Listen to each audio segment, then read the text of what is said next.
तो दोस्तों कैसे हो सब। आज की इस वीडियो में हम डिस्कस करने जा रहे हैं अटैक ऑन टाइटन सीजन 4 के एपिसोड नंबर 10 को।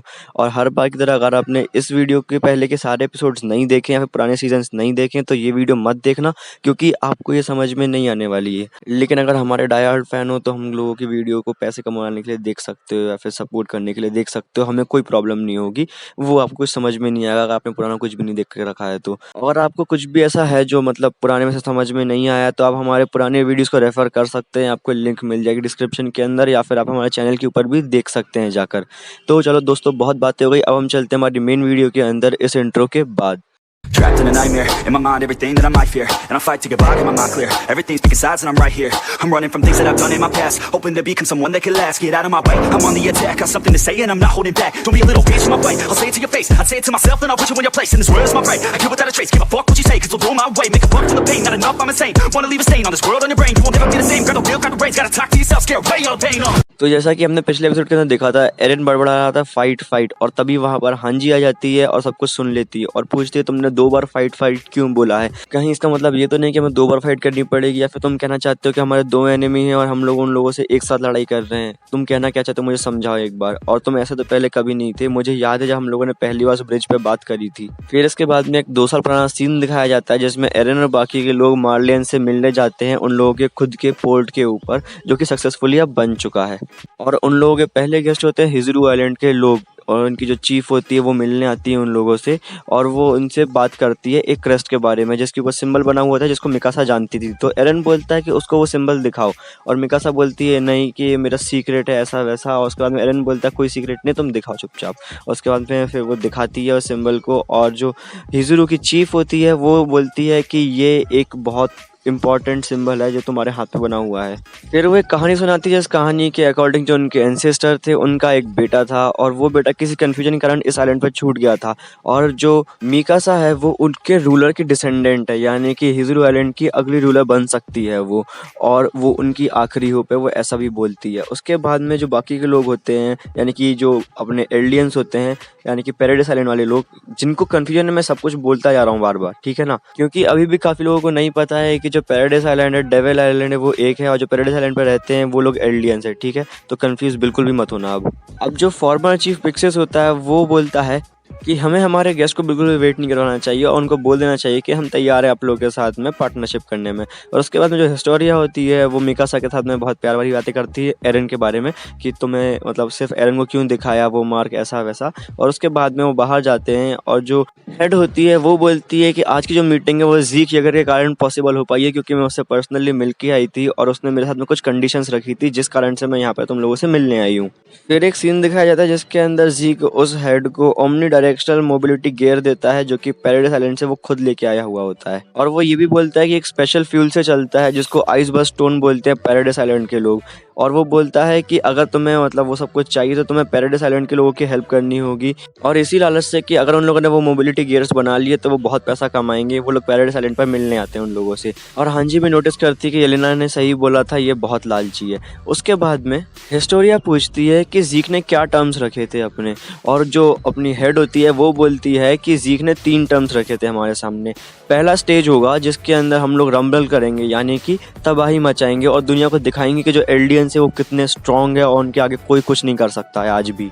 दूसरा स्टेज रहेगा हिजरू की हेल्प, यानी कि वहाँ से जो न्यू गैजेट्स है और न्यू वेपन्स है और न्यू टेक्नोलॉजी है और जो एजुकेशन सिस्टम है वो पैराडाइस आइलैंड वालों को मिलेगा। और जो लास्ट कंडीशन थी वो थी कि एक फाउंडिंग टाइटन को अपन लोग क्या करेंगे, एक रॉयल ब्लड के साथ में यूज़ करेंगे जिससे कि वो लोग सभी टाइटन्स को कंट्रोल कर सकते हैं ईजिली, बिना पुराने जो अपना एलियन था यानी कि किंग जो था उसकी आइडियोलॉजी के। उसके बाद में हिजरू से जो आई हुई हेड होती है वो बोलती है कि अगर हम तुम्हें सब कुछ टेक्नोलॉजी दे भी देंगे, सारा एजुकेशन दे भी देंगे, तो तुम लोग 100 साल पीछे हो बाकी दुनिया से, और तुम्हें उन लोगों के लेवल तक आने में एटलीस्ट 50 ईयर्स तो लगेंगे हम लोगों के हेल्प के कारण।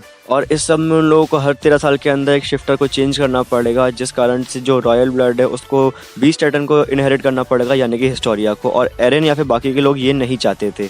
फिर हांजी पूछती कि तुम इतनी डेंजरस सिचुएशन के अंदर अकेले एक्शन क्यों ले रहे थे, और जो एरन होता है वो बोलता है कि तुम ना मुझे मार सकते हो ना ज़ीक को, क्योंकि तुम लोगों को टाइटन्स चाहिए और वो हम लोग हैं, और तुम लोग फाउंडिंग टाइटन और रॉयल ब्लड के बिना कुछ भी नहीं कर सकते हो यहाँ पर, तो हम लोगों के पास में सारी पावर है। उसके बाद में वो हांजी को थ्रेटन करता है और हांजी धक्का लेके चली जाती है वहाँ से और रिग्रेट करती है एरविन के डिसीजन को कि तुम्हें मतलब उसे कमांडर क्यों बनाया गया। और उसके अगले सीन के अंदर दिखाया जाता है कि हिस्टोरिया प्रेग्नेंट है और बाकी के जो ऑफिसर्स हैं वो लोग उसके बारे में बैड माउथिंग कर रहे हैं कि वो कैसी लड़की है, उसको बस बोला गया और वो मान गई ऐसा वैसा। और उसके बाद में एक ऑफिसर बैठा होता है, वो हिस्टोरिया की कहानी सुनाता है कि वो उसका बचपन का दोस्त था, उसकी बहुत हेल्प करता था ऐसा वैसा। उसके बाद में वो जो दूसरा ऑफिसर होता है बिल्कुल नहीं सुनता है, वो और अल्कोहल मंगाता है।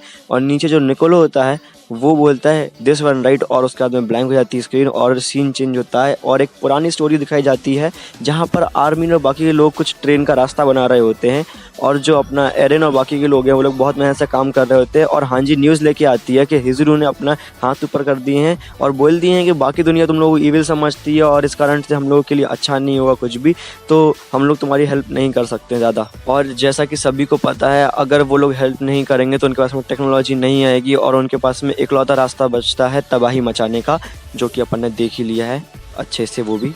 फिर उसके बाद में एरन जो होता है वो बोलता है कि मैं अपने टाइटन शिफ्टर को चेंज करने के लिए तैयार हूँ, लेकिन मुझे बस ये बताओ कि मेरे बाद में इनहेरिट कौन करेगा, यानी कि मेरा टाइम खत्म होने के बाद में उसको इनहेरिट कौन करेगा। और सबसे पहले मिकासा बोलती है कि मुझे करना चाहिए, फिर उसके बाद में जॉन बोलता है कि मुझे करना चाहिए, फिर कॉनी बोलते हैं मुझे करना चाहिए, फिर फाइनली साशा बोलती है कि मुझे करना चाहिए। सब लोग अपने अपने रीजंस देते हैं, लेकिन एरन बोलता है कि मैं नहीं चाहता हूँ कि मैं तुम में से किसी को भी दूँ, क्योंकि मुझे तुम सभी की चिंता है। फिर इस प्यार भरे डिस्कशन के बाद में अगला सीन दिखाया जाता है जिसके अंदर सब लोग बैठ के बात कर रहे होते हैं बिना एरन के, और बात ये हो रही होती है कि अगर एरन हम लोगों की बात नहीं मानता है, प्लान को स्टिक नहीं करता है, तो उसका क्या करना है हम लोगों को। और मिकासा बोलती है कि मैं नहीं चाहती कि हम लोगों से कुछ करना पड़े, वो हम लोगों से बहुत प्यार करता है। और उसके बाद में जो कॉनी होता है वो बोलता है तुम्हें सच में ऐसा लगता है, जब साशा मरी थी तो वो हंस रहा था, और तुम बताओ ऐसा कौन सा प्यार है जिसमें हंसा जाता है मरने पे।